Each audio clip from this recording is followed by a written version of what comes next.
It's Thursday, March 27, 2025. I'm Albert Mohler, and this is The Briefing, a daily analysis of news and events from a Christian worldview. The Pew Research Center is out with a big report on switching in religion. Now, it's a global report, at least inclusive of much of the world, but of course we're most interested in what's happening here in the United States. The headline from the Pew Center itself says this, quote, "Around the world, many people are leaving their childhood religions." The next subhead, quote, "Surveys in 36 countries find that Christianity and Buddhism have the biggest losses from religious switching." All right. As we as Christians are considering this, we understand that this really isn't big news, but it is interesting. It is of material interest because we are looking at individuals understanding that every single one of those lives is important to us. We are looking at trends, and we understand that this trend is not something that just developed. It's not something that just arrived on the horizon, just showed up on the screen. This has been around for a long time. And thus, when you look at the category of religious switching here, it's defined as, quote, "a change between the religious group in which a person says they were raised during their childhood and their religious identity now in adulthood." We shouldn't be at all surprised that a lot of switching is going on. And in particular, in a country like the United States, in a society on both sides of the Atlantic, in the English-speaking world, in the larger American and European worlds, we understand that the process of secularization is now quite advanced. It's been going on now for more than a couple of generations. It has been accelerating because this is how social trends work. But we're also looking at two interesting things. The Pew Center comes back and tells us the two religions that are suffering the most from disaffiliation, that is, persons who said they were raised in, say, a Christian home, and they were raised in a Christian identity, but now they have disaffiliated from Christianity. The fact that it's Christianity and Buddhism in respective places in terms of concentration around the globe, the fact that those two are singled out, that also tells us something, but it's not exactly the same thing. So let's think about what we're talking about here. Number one, we're most interested in Christianity, no apology for that. We are most interested in the headline in which we are told that Christianity is a standout in this report because of disaffiliation. Now, don't hit the panic button, but this is important. For one thing, we are told that most persons still maintain an affiliation with the religion of their childhood. So that's not really a surprise. That's not news. But it becomes very interesting in a culture in which you have this accelerated secularization going on, and thus where you find the secularization advancing fast, you're going to find the disaffiliation happening at the same time. And it's sort of just the biblical principle, as you reap, so shall you sow. And as this culture has been basically planting or seeding secularization, the fruit of that is now becoming more and more apparent. But before we look at any numbers here, let's just step back and ask ourselves as Christians how we're supposed to look at this. Number one, we understand that this kind of survey can tell us something, but only so much. Or you can look at it another way. This isn't a comprehensive picture. It doesn't tell us everything, but it does tell us something we need to know. So we put it in its proper perspective, and we come to understand this isn't new.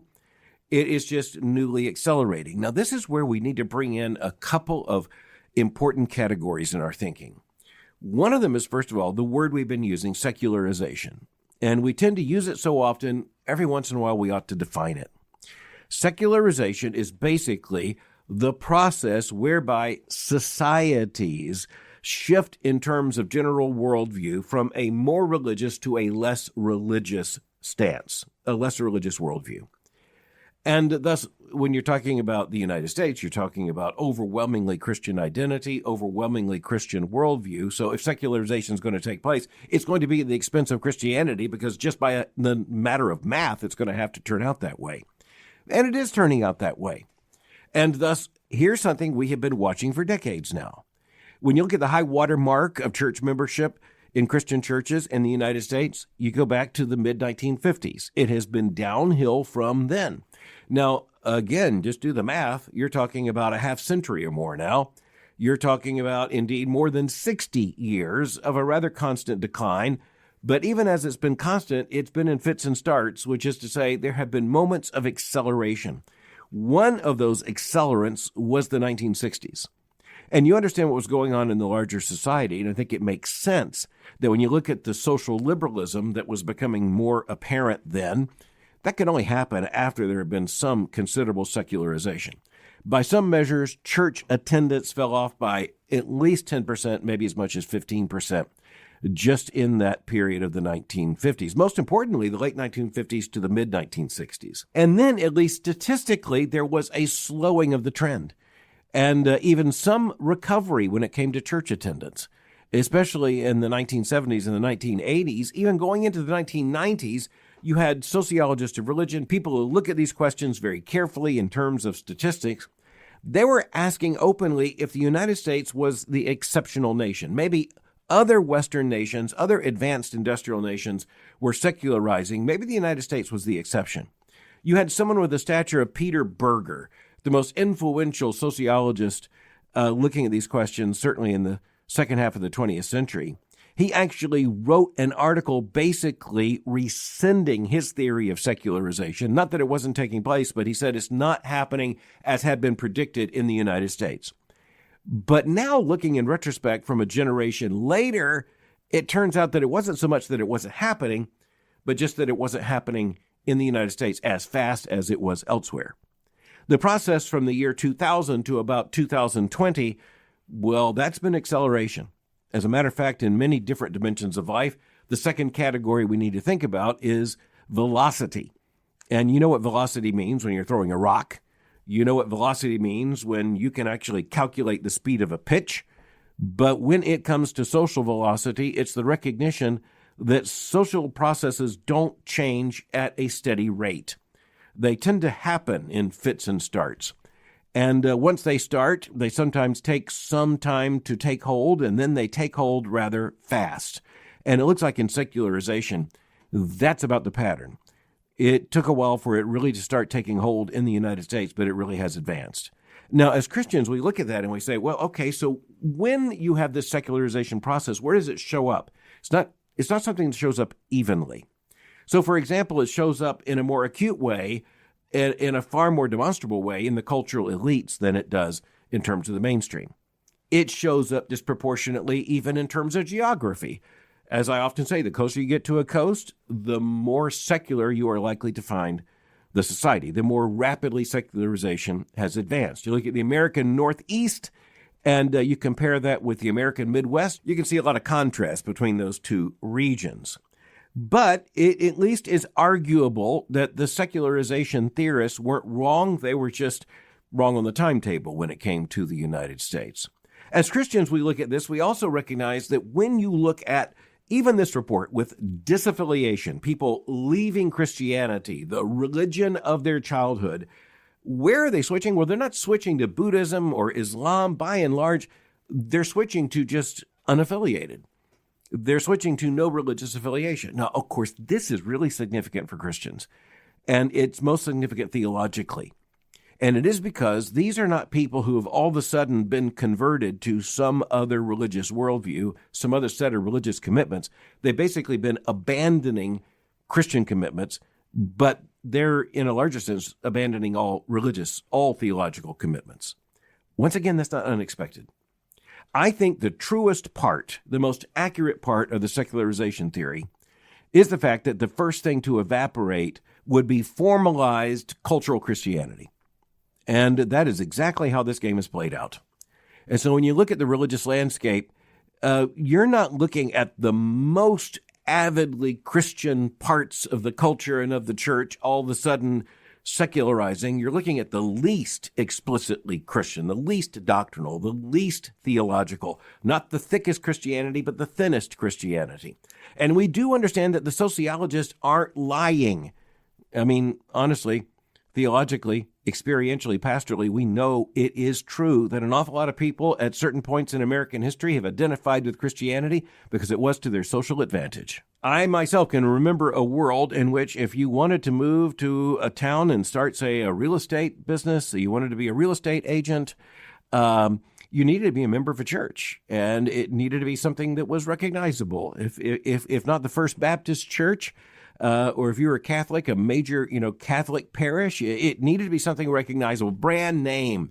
because that was rather important to establishing one as an upright citizen in an age of the dominance of cultural Christianity.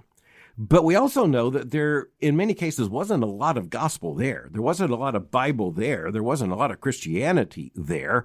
That became most true in the most elite parts of American Christianity in terms of the mainline Protestant denominations. They started going liberal early in the 20th century. That had pretty much run full course by the end of the 20th century, when, quite frankly, they didn't seem to hold any beliefs that would require anyone to remain a member with anything of major theological significance at stake. It's hard to abandon something.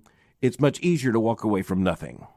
Now, a little footnote here, many more conservative Christians, and I'm thinking especially of evangelical Christians, thought, well, we're the exception, just like America is the exception when looked at in comparison with other advanced nations. Evangelicalism is an exception because yeah, the liberal denominations are really suffering. They're hemorrhaging members. They're having to sell their real estate. But evangelicals are the exception. And evangelicals are the exception, but not nearly so exceptional as we thought. And it's because I think it's also true that we will be honest and admit that an awful lot of people we knew at the time, or at least we recognized the pattern at the time, were really also a part of what could only be described as cultural Christianity. Well, here's the problem with cultural Christianity. Number one, it's not authentic Christianity. So the first problem is theological. The second problem, however, is that cultural Christianity only works when the culture and the church are walking together.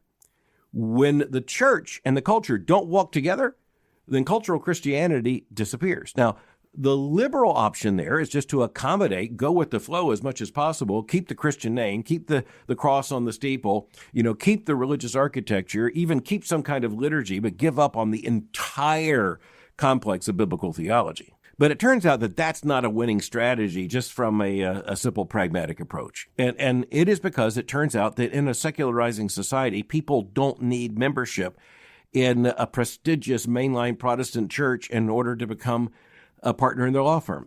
That just disappears as a part of the social context. As a matter of fact, it really can become something of an embarrassment. Either way, it's just easier to be unaffiliated. But let's get back to the Pew study. It is interesting that religious switching, according to this study, is really increasing in number and in speed. It's disproportionate, and it's also interesting that the nation that has experienced the most religious switching is Spain. Now, here's what's also interesting. A lot of Americans wouldn't have any reason to think about this, but Spain has been remarkable over the course of the last several decades in the speed of its secularization. Going back just a matter of a few decades, Spain was not only overwhelmingly a Catholic culture, but it was a pretty thick Catholicism. It was a pretty substantial Catholicism. That's historic, of course. All you have to do is think about the Spanish Inquisition. You understand that when you're talking about Spanish Catholicism, you are talking about a very thick, high-demand Catholicism. It also appeared to be dominant in such a way that it couldn't be displaced. But experience has now demonstrated that that assumption wasn't true. It has evaporated very quickly. Just take a social issue, a moral issue like abortion. There was once a time when the legalization of abortion would have been unthinkable, not to mention, say, same-sex marriage would have been unthinkable in Spain. They're quite legal now, just taken as a normal part of the moral landscape. Interesting note in the report, by the way, it looks not only at the United States and Spain, but many other nations as well. One of them is Sweden, and Sweden's heritage in terms of the last several centuries, overwhelmingly Protestant, but also increasingly secular, so much so that Sweden is often held up as the example of the kind of quintessential classic secular culture. 29% of adults in Sweden, according to the Pew report, say they were raised Christian, but now describe themselves religiously as atheists, agnostics, or nothing in particular. I just think that's worth note. They identify as atheists, agnostics, or nothing in particular. I think there's an awful lot of nothing in particular, and that shows up in the details of this report.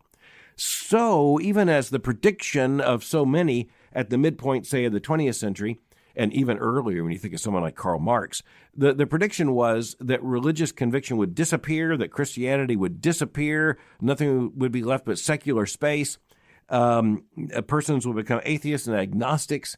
It turns out that, of course, they're more atheists than they were in the past, at least by self-designation. They're more agnostics, also by self-designation.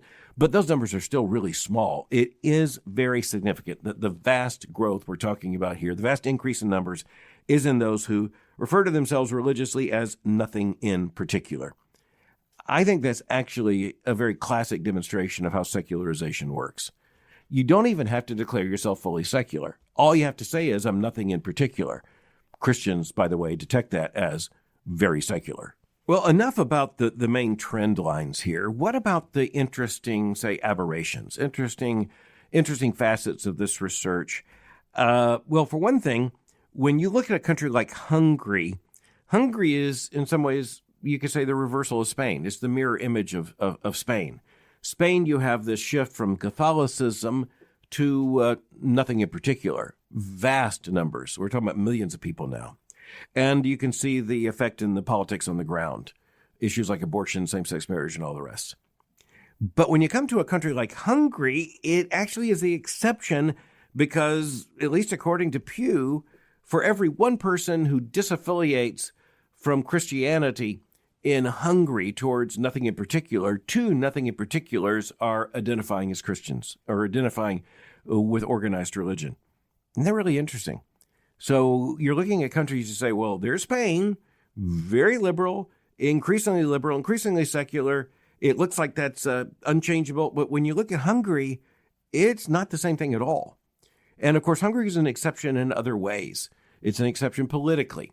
And it's the exception that it was also a part of the Soviet orbit during the Cold War and the age of Soviet domination.